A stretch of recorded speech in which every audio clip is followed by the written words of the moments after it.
बेहतरीन साल हमारे लिए जा रहा है। क्यों?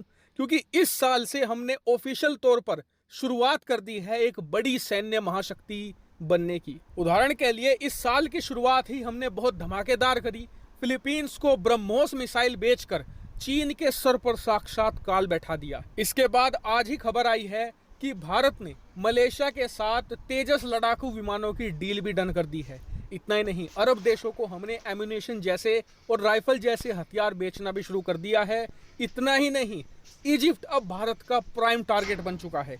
इजिप्ट को हम तेजस लड़ाकू विमान बेचने जा रहे हैं और इसको लेकर जो इजिप्ट के एयरफोर्स प्रमुख हैं वो भारत का दौरा भी करने जा रहे हैं। इतना ही नहीं, इस दौरे के दौरान जो हमारा लाइट कॉम्बैट हेलीकॉप्टर होगा उसकी भी बात होगी। लेकिन जो सबसे बड़ी बात हो रही है ब्रह्मोस की।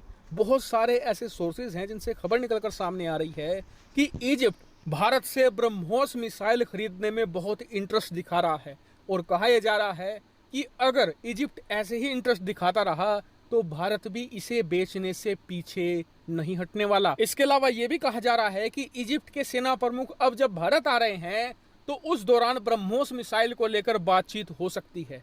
हालांकि कई लोग कहेंगे कि इजिप्ट का पड़ोसी देश है इजराइल और दोनों देशों के बीच इतिहास में युद्ध भी हो चुका है। ऐसे में क्या इजिप्ट को ब्रह्मोस मिसाइल वाकई में ही बेचेगा भारत, क्योंकि इजराइल के साथ हमारे अच्छे संबंध है।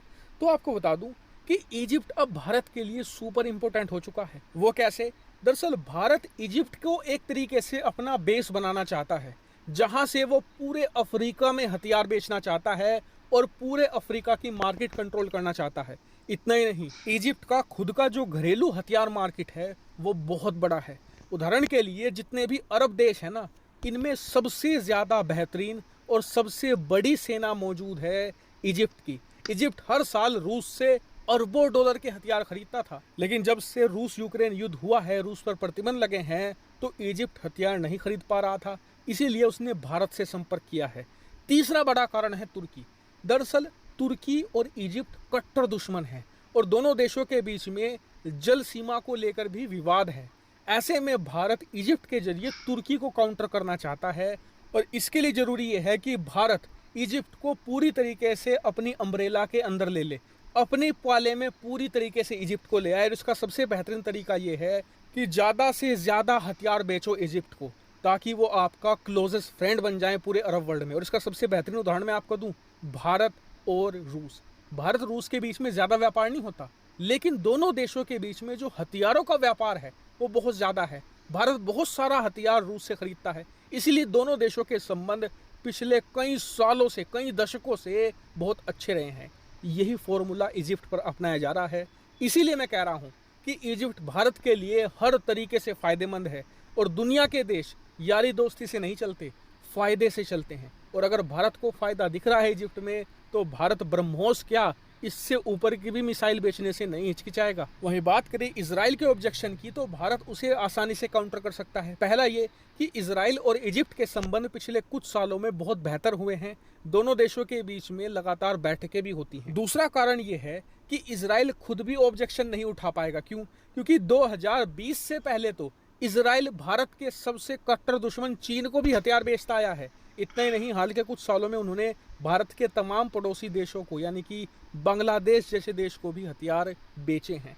ऐसे में जब वो अपना फ़ायदा ले रहे हैं तो हम अपना फ़ायदा उठाने से क्यों चूके। इसके अलावा आपको एक बात और बता दूं कि इजिप्ट वो देश है जिसने अब से 1 महीना पहले भारत की लाज दुनिया भर में बचाई है। वो कैसे? तुर्की ने भारत से अनाज खरीदा था और ऐन वक्त पर यह कहकर भारत को बदनाम कर दिया कि आप अपना अनाज वापस ले लीजिए, इसमें तो कीड़े हैं, बैक्टीरिया है, ये ख़राब है। इसके बाद दुनिया भर में इजिप्ट वो अकेला देश था जो सामने आया और कहा कि ऐसा करो भारत, ये तुर्की वाला अनाज ना हमें दो, हम देखेंगे इसमें कौन सा बैक्टीरिया है।